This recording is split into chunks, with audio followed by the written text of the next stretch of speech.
I'm very good today. Thank you. Sunny.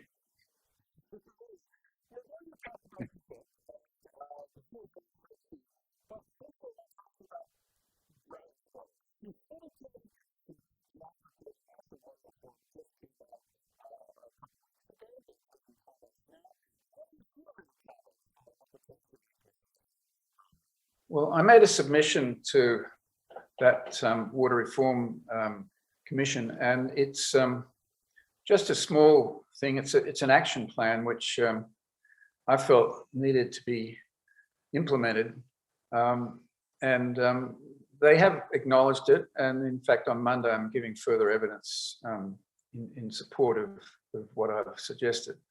So it's a question that's been around for 20 years, and the government has gone in fits and bursts in terms of managing groundwater, monitoring it, but it's not front of mind at the moment. In fact, in the draft report, the Commission suggested that groundwater wasn't that important because it basically didn't mention it. And it's 30% of water that's used in Australia. So it's very disappointing. And I've been working with the University of New South Wales for maybe 18 months now. Their experts tell me that it's been ignored, and there's no obvious reason. As part of my program, I submitted my action plan to all the relevant ministers, the Water Minister, the Environment Minister, both federally and state. And the response was, well, thank you very much. That's very interesting. You know, we have a team that's working on it, so don't worry. Well, I found that quite difficult because nothing seems to be happening. And there's been quite a number of reports, particularly from professors at Flinders and New South Wales, who have said really a 2012 report that was done for the National Water Commission was basically ignored. And it said that nearly $1 billion of work needs to be done just to get it up to scratch so that it would be adequate for monitoring and then managing the resource. So the fact that this amount of money hasn't been spent and done in 9 years is really trying to draw attention to and support the various experts in getting Australia back online. So we'll see how that goes.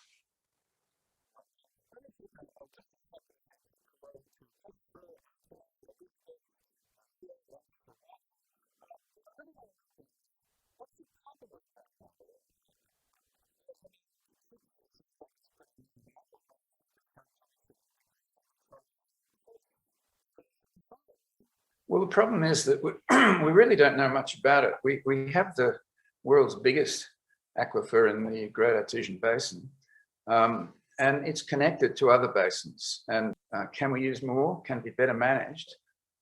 If you haven't got data, you can't manage it. So I just think that we need to work on getting the data and then being able to be much more confident about the water that we do use and make sure that we're not ruining the reservoirs or underutilizing them when farmers actually want groundwater for their crops and their cattle.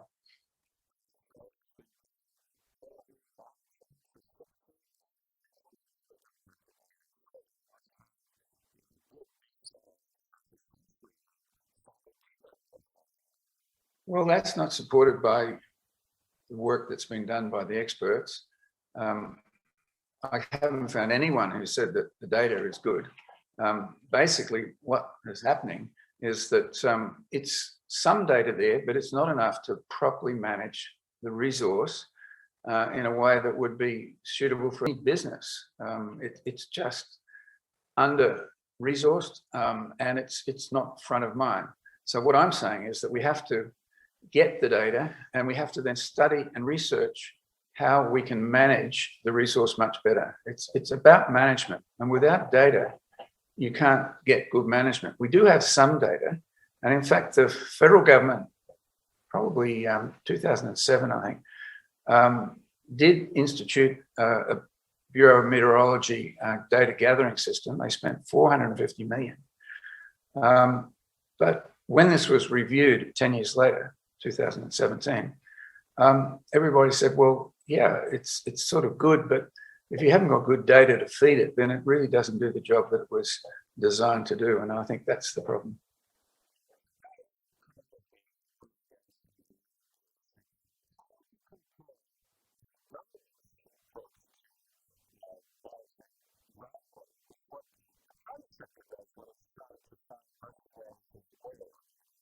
Well, I think the best example is the Surat Basin up in Queensland.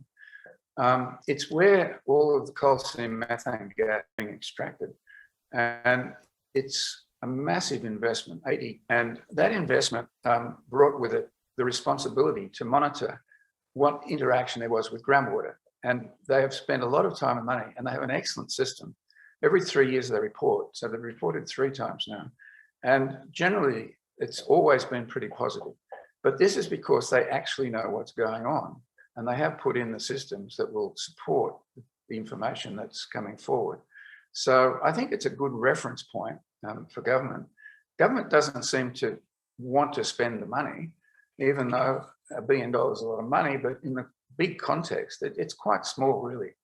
I mean, we've spent 13 billion in buying back water for the environment, and that's been spent now, and it's in train.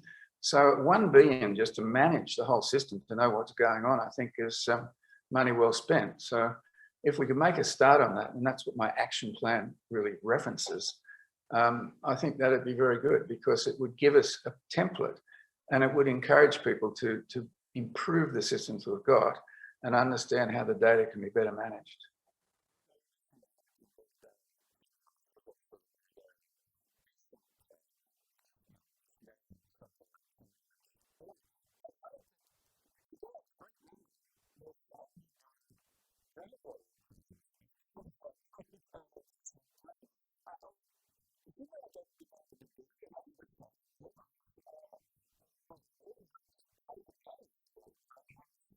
Correct.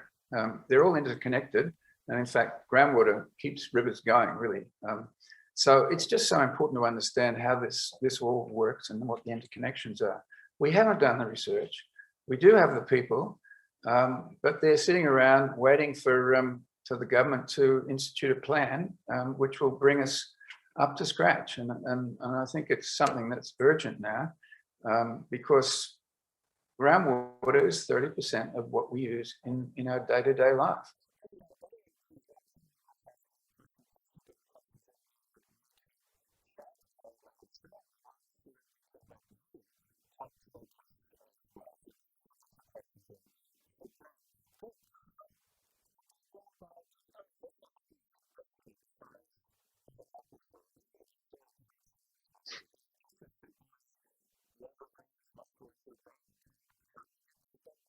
We do have monitoring, as you mentioned earlier, but we don't have a really good understanding of how the aquifers connect to each other.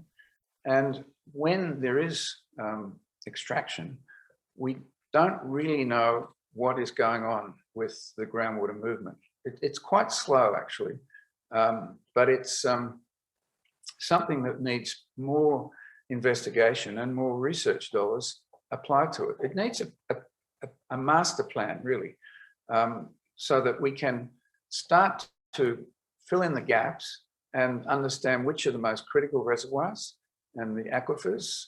We need to understand the chemistry and what is actually moving, but it's not nearly enough. And there's just not enough effort being put into making these things much better understood.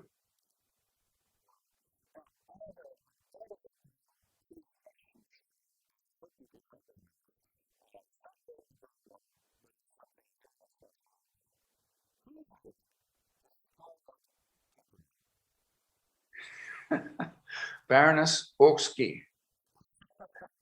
I was on that show, and it was the first question asked on the Quiz Kids. My back.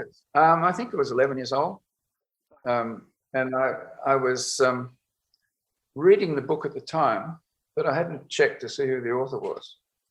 So it created quite a lot of hilarity in the show. So it was memorable.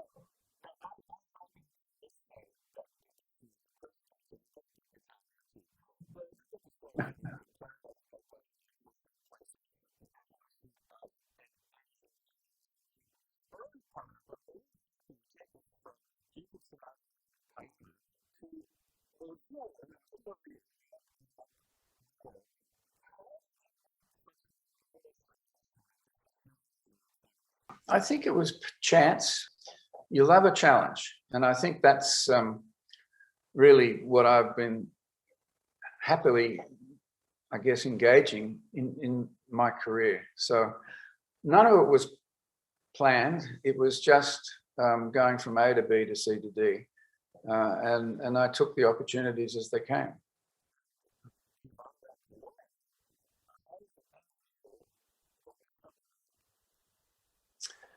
Well, I was living in the United States at the time, and I was learning about the oil and gas industry. And I was on a particular project, which was, but then someone had to go and gather the data. And being an Australian, I wasn't that familiar with the state of the Middle East, and I hadn't spent much time thinking about the Middle East. I'd never been there. So I volunteered to go when asked, and it was only when I got to Baghdad that I found out the war was on, because it wasn't reported in the Western press like we do today. And I was a bit surprised, although the chap who explained it to me said, well, you don't have to worry, it's in North Iraq. And I said, well, that's where my project is. And anyway, I was dispatched, got around in armored cars, gathered data. Yeah, well, the war was on. I could hear the guns. I mean, when you can hear the guns, you're too close. So these were field guns which were firing into the mountains to, this was the Iraqis trying to subdue the Kurds who were wanting to get an independent Kurdistan at the time. So yeah, you sort of, once you're in the situation, you just sort of work with it, I guess. It's not easy, but it's something that you learn to live with once you're there.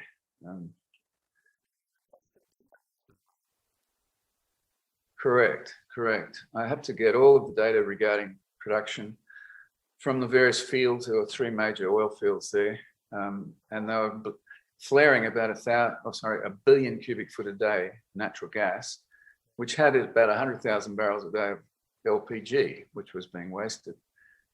So the idea was to gather the gas, put it in power stations, separate out the LPG, and use that, because they were currently using kerosene for home use, for cooking and whatever. So LPG would be ideal, and they had plenty of it. So it was a very fine project.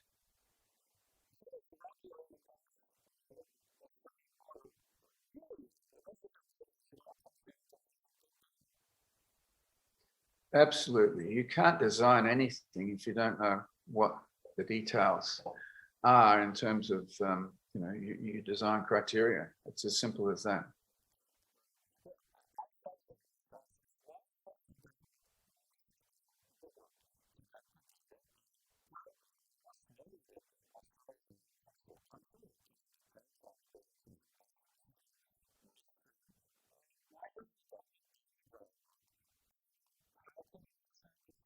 I think there must be people who are advising them, suggesting that they've managed to create water plants in the past, and even though they may be not very good, they're adequate for their needs. But I think that's totally wrong, and I think people have to come to terms with that. We've just got to up the game and do it much more professionally with good data. At the moment, we're just throwing darts at a board and hoping they might hit the target, but we don't really know.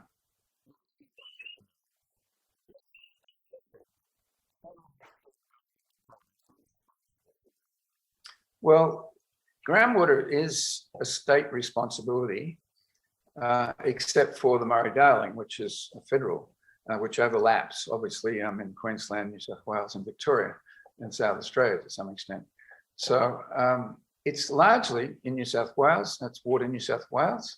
They're responsible for creating the water plans, and they've recently done that, but I don't know how they could do them effectively if they don't have the data. And everybody tells me, all the experts say we don't have good data.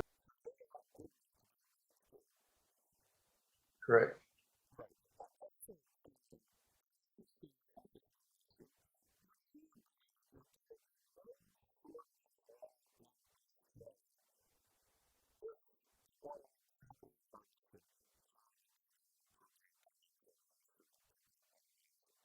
Not really. Australia is not well served with water.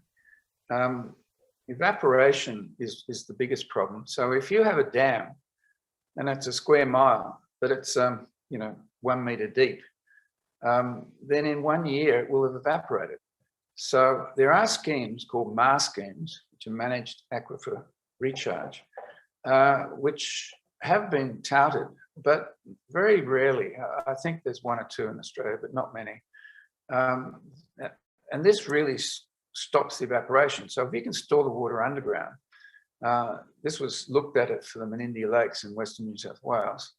But at the end, they decided to build a pipeline to Broken Hill. There's a lot of variables, but we are really reliant on groundwater to a much greater degree.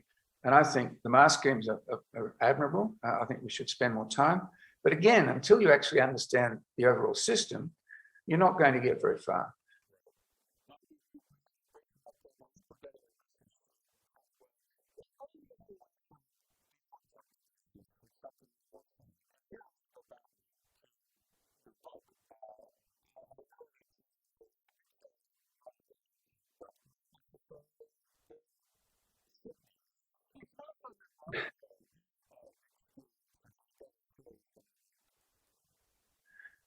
I was sent to Trinidad to build an LNG plant. I was going to be the country manager. We were going to spend several $1 billion. And when I went there, I realized that the culture was very different to what I'd experienced, because you have to spend something like 3 days, 72 hours non-stop pretty much. And it's sort of like a series of dances, concerts, and it's basically the pre-Lent festival. So it ends up on Pancake Tuesday. We participated, and it was quite extraordinary, really. And it was when I was sitting in the gutter in the main square in Port of Spain, and I was noticing this other guy who was pretty bad. Managed to revive him with some red wine. I had no idea who he was, but he looked like he was about to, expire. But that night I was at the club and we were carrying on with Carnival again, and this guy comes over and he says, "Thanks for saving my life. That was wonderful." And my friend said, "Oh, that's Mick Jagger." But these things happen when you're out and about in situations. So you.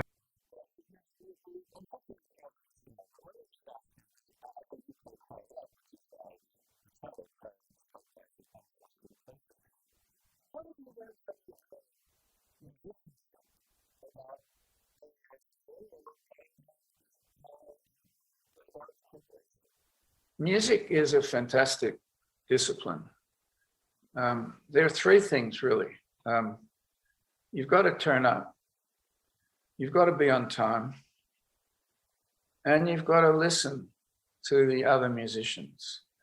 And if you don't do all of that, then you're not going to do it very well. And in fact, the same thing applies, I think, in any walk of life, engineering. And it worked for me. I found being a musician in Trinidad actually was much more important than being an engineer or a manager. And I said, well, it's a good way to connect with the community. And in fact, it proved to be correct. I became friends with the president of Trinidad, and it helped the business quite a bit. So it works in many, many situations. So music is a very big part of my life. And I continue to play and enjoy the camaraderie too, with playing in groups and creating something.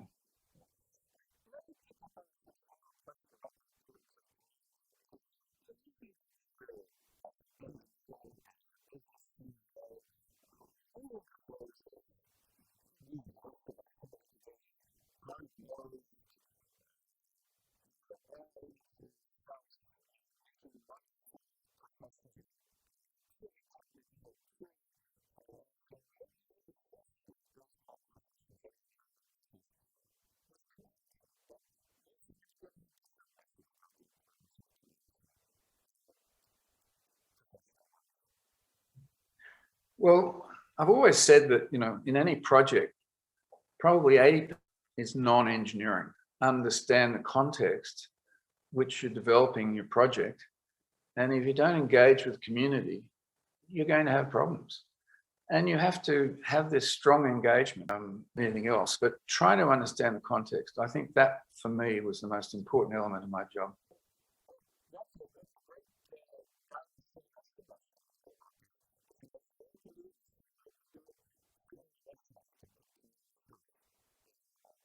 Correct. Well, thank you for having me, and I appreciate the opportunity.